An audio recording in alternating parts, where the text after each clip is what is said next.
अपना अन्ना 24 घंटे चौकन्ना। हाँ जी, अन्ना अपने क्रिकेट की दुनिया के बुद्धिजीवी आदमी, एक्सपर्ट। जब सबकी बुद्धि काम करनी बंद कर देती तो लोग अन्ना के पास जाते कि अन्ना बताओ हम कैसे हो चौकन्ना। और अन्ना ने कहा उस्मान तारिक से हम बताता हूं, मैंने सपोर्ट किया था पॉज का, लेकिन अब मैं तुमको रामबाण इलाज देता हूं। और अन्ना ने दिया। अन्ना कहे कि उस्मान तारिक जो है आते हैं, फिर ढेला फेंकने के पहले पॉज लेते। अन्ना ने नहीं कहा ढेला फेंकने को, ढेला हम कह रहे हैं क्योंकि वो ढेला फेंकते हैं। मतलब Usman, with all due respect, शक्ल से वो खूंखार लग रहे हैं, लेकिन जब उनकी बातचीत सुनी मैंने तो ही seems to be a decent guy. अच्छे इंसान लग रहे हैं। सहजता से, सरलता से, सलीके से उन्होंने अपनी बात रखी। बट एक सच ये भी है, क्रिकेट में सहजता, सलीका दूसरी बात है, क्या वो एक्शन उनका ढेला है। सो बीच बीच में तो है, बीच बीच में उनका एक्शन है वो केदार जाधव वाला है, लेकिन बीच बीच में जो वो पॉज करके और फिर ये करते हैं वो ढेले पे आता है और उस पर निगाहें सबकी हैं। और इंडिया से मैच है तो हमारी निगाहें तो और ज़्यादा उस पर लगी पड़ी हैं। बट फिलहाल कहानी यही है कि अन्ना ने चौकन्ना करते हुए एक लाइन बताई कि भैया देखो, बल्लेबाज जो है अगर हट जाए तो खेला हो जाएगा। हाँ, मतलब जब वो आए और पॉज ले तो बल्लेबाज हट जाए, कि हमको पता ही नहीं कि अब गेंद फेंकने वाले थे, हमको लगा है रुकने वाले हैं, और फिर अंपायर का टेंशन हो जाएगा। और अगर कोई बल्लेबाज 2 बार हट गया जब ये बॉल फेंकने आए तो प्रेशर इन पे आ जाएगा। और ये लॉजिकल भी है, क्योंकि भाई पूरा आता है और फिर पॉज लेता है, रुक जाता है, हु और फिर हु, तो हु से हु पे तुम भी कह दो हु, हमको नहीं पता, हटो, जाने दो। लोगों ने कहा यार अन्ना बटलर को ऐसे खाए थे मैनकेट पे, और अन्ना क्रिकेट के रूल से पीएचडी किए हैं। हाँ, मतलब क्रिकेट रूल्स के, वो रूल्स के बीच में खेलना, रूल। तो जैसे उस्मान तारिक दिखा रहे थे कि उनकी 2 ठुड्डी है यहाँ पे, यहाँ है, यहाँ है, और उस वजह से उनका एक्शन अलग आता है, वो अपना रूल दिखा रहे हैं। यहाँ लौंडे कह रहे हैं कि हम अपना रूल दिखाएंगे। हालांकि इंडियन प्लेयर कोशिश कर रहे हैं दिखाने की कि यार ठीक है, हमको टेंशन नहीं है। जैसे ईशान किशन का आया कि देयर इज़ नथिंग स्पेसिफिक, हम देख रहे हैं कुछ वीडियो, समझ आ रहा है क्या कर रहे हैं, अपना खेलेंगे। लेकिन पाकिस्तान के जो ये ढेला व गेंदबाज हैं, ये यूएसए को फंसा ले गए थे।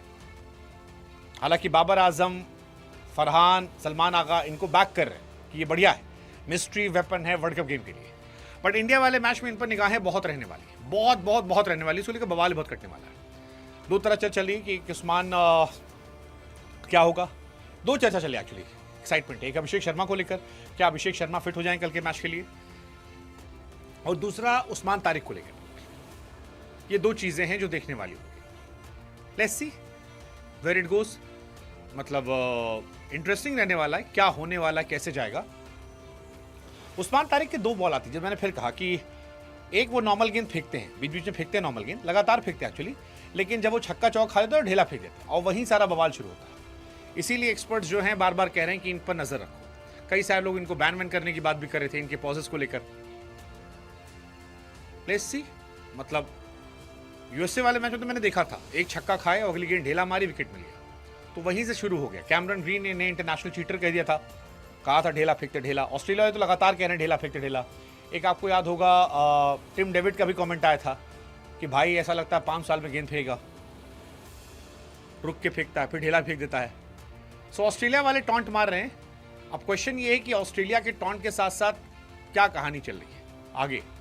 आप बताओ, अश्विन अन्ना ने जो करना किया उससे कुछ काम बनेगा? What's your take?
माँ